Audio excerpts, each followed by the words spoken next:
Hi, I'm Christi Friesen, and I'm so glad you could join me here today at Fire Mountain Gems and Beads Jewelry Making Studio. Well, guess what we're going to make today? We're going to make a turtle, not any kind of turtle, a punk turtle. It's just like a regular turtle, only way more attitude. We're going to make it out of polymer clay and some jewelry findings, and it's a fun little pendant that you can wear, or you can turn it into a brooch, or even just use it as a sculpture. And like I said, we're going to play with polymer clay today. Polymer clay is great fun. This kind of clay that I'm going to use is called Primo. It's one of many brands out there. They're all fabulous. Whatever brand you like, you use that. But if you haven't tried Primo yet, try that for sculpting. It's ideal for the sort of thing we're going to do right now. Okay, so all I'm using is some black and some silver right out of the package. You don't have to mix anything, but you do need to condition polymer clay. That just means getting it soft and ready to use. If you're brand new to polymer clay, there is a polymer clay basics video here at firemountaingems.com. Go take a look at that, and then come on back and join me and make a turtle. Oh, good, you're back. All right, so let's play with this. The first thing we're going to do is make the turtle bottom shell and have a bit of clay left over for the top shell. If you kind of think of a turtle like a hamburger, he's got his bottom bun, and then all his delicious turtly bits in the middle, and then a top shell, which is his top bun. The bottom bun is much smaller. It's just kind of holding things together. So I made a little ball of clay, and I'm flattening it out with my fingers till it's about as thin as a dime, nickel or a dime, and slightly oval in shape. That will hold all of his turtle bits. Now let's start with the best and most important bit, and that's his head. The head is just like a snake of clay. I've rolled out some clay and then formed it into a little snake. So it's fat at one end and a little pointy on the other. I think that looks a bit more like a slug than a snake, don't you think? All right, well, don't tell the turtle I said that. So we're going to put some eyeballs in. Generally speaking, most animals have eyes. Turtles are no exception. And I'm going to use little garnet beads. You can use any kind of bead that you want with clay as long as it can go into the oven, because clay, polymer clay, is an oven curing material. It doesn't air dry, needs the heat of the oven to fuse. So if the bead you're using can go in the oven at about 275 degrees and not melt or burst into flame, then it's good to use, which means just about everything except for maybe plastics or acrylics. This is a little garnet bead, and I've put it on a bit of 28 gauge wire. You can see the little bead here and the wire that I've put it on. And I'm just going to use my pliers, grab a hold of the two ends of wire and twist. Twist just gives this little bead a tail. Now the reason I'm doing this is if I just stick the bead in the clay, while the clay is wet, it's all going to hold on, everything's going to be great, but as soon as I go bake it, the polymer gets hard, little beads start popping out, that's no fun. So I'm going to twist that tail on, cut off the excess, and then just use my pliers again to bend a little hook on the very end of that wire. The reason is that that hook is going to embed itself in the clay. When the clay hardens, you can't pull his eyes out, which is good. All right, so I'm going to press that little eye at the rounded part of the snaky slug here. And I've got another one. We're going to put two, unless he's a pirate. Then he can only have one and an eye patch, which could be fun. But we're not doing that. That's another project. So I'm going to stick both beads in, and as you notice, I'm pushing them in so that they embed about halfway, and I'm kind of using my fingers to firm that clay up all around there, because as I squish those beads in, it kind of makes his clay go all wonky too. So clean that up as you go along, make sure he looks like a turtle still. Now most turtles have a kind of a wrinkly neck. I think they think it looks cool, so we'll go ahead and give it to him. I'm using a pointed tool and just running it over the top of his neck to make little ridges. Okay, so now you've got what looks like a little grub with tiny little eyes making its way down the tracks. That will become our turtle's head. But let's go ahead and give him a punk accessory. As you know, punks usually have some kind of fun hairdo going on, so I'm going to give him little teeny screws down the top of his head as a nice little turtley mohawk.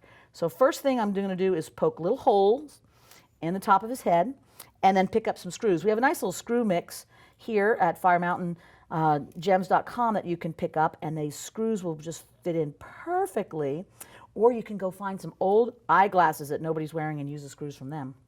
Make sure they're not wearing them first, though. It's very awkward otherwise. All right, I'm just going to stick, I'm using little needle nose tweezers to stick those screws right down in the hole. These are magnetized, so I get more than I want. Boop, boop, right in. Oh, look at that. Look at that turtly punk hairdo. Do you see that? He's got screws right down the top of his forehead. It's great. Now I can stick his head onto his little bottom shell right there, and he's ready to go for the rest of his fun bits. Let's do fun bit arms. This is sort of a sea turtle-y look because I didn't feel like doing all the toenails and everything else. So we're going to make him a punk sea turtle. I don't know how that works, but I'm sure it does. So I've got a little ball of clay that's about the size of a large green pea. I've rolled it again into that sort of snaky shape and just kind of curving and flattening it. So now I've got like a fang-looking thing there. And turtles do have two, so we're going to put one on each side of him, two flippers, and I usually put him kind of on the up position so that he's starting his little stroke of swimming. If you have him in a down position, he just looks like, help me. So get him up there, looks better. Back legs are much smaller, about half the size. Same little teardrop shape, a little smaller ball of clay, teardrop, flatten. It doesn't have to be quite so curvy. They go straight on the back. They're just kind of steerage, so they don't have to be doing anything crazy other than just back there. And a tail. Tail is just this nice little, again, a thinner snake, a true snake, not a slug snake. And it just goes right back down the middle.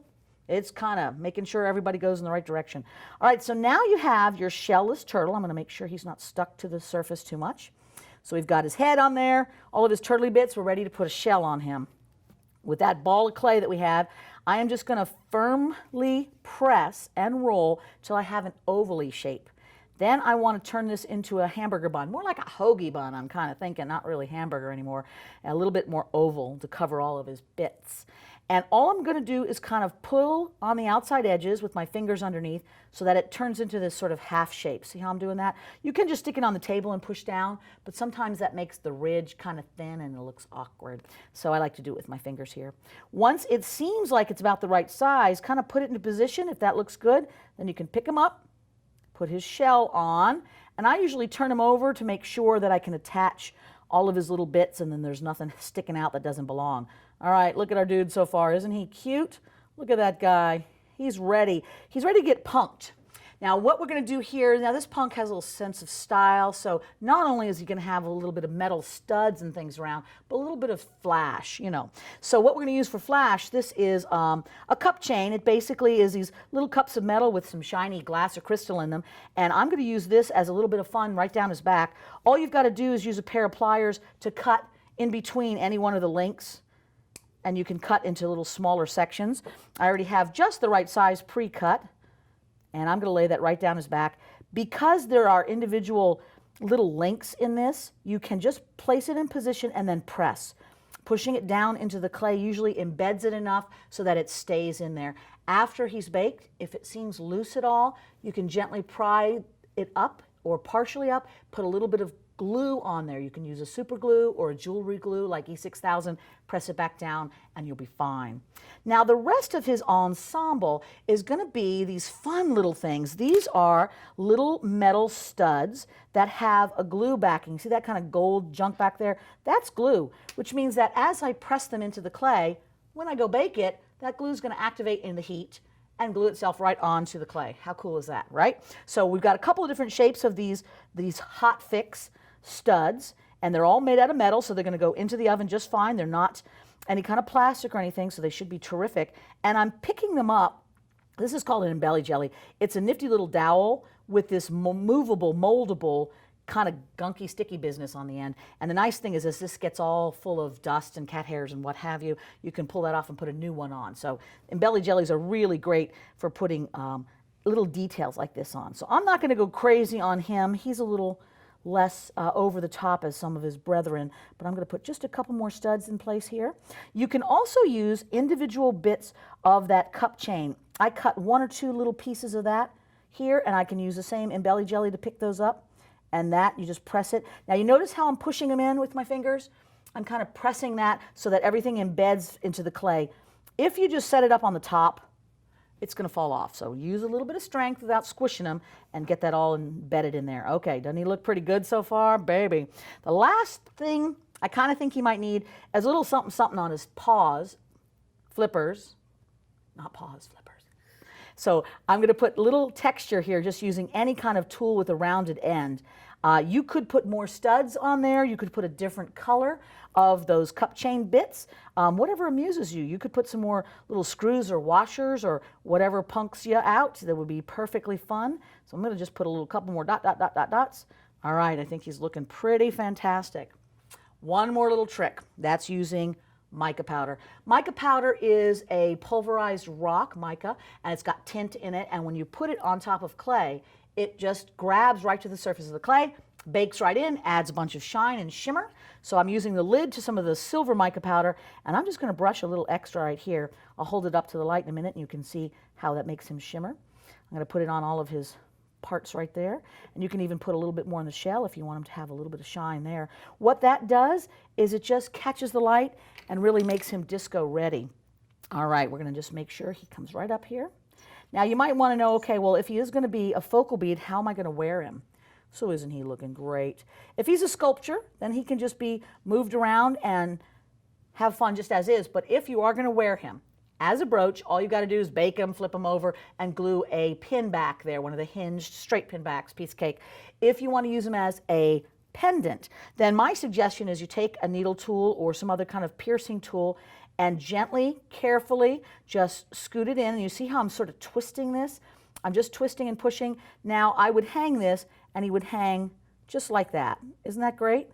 So the stringing cord could go right inside that little hole when it's all done. And I'm going to take that out to bake him. Don't worry, the hole doesn't collapse. Once it's in the oven, that hole stays like that. It's not going to get all floppy.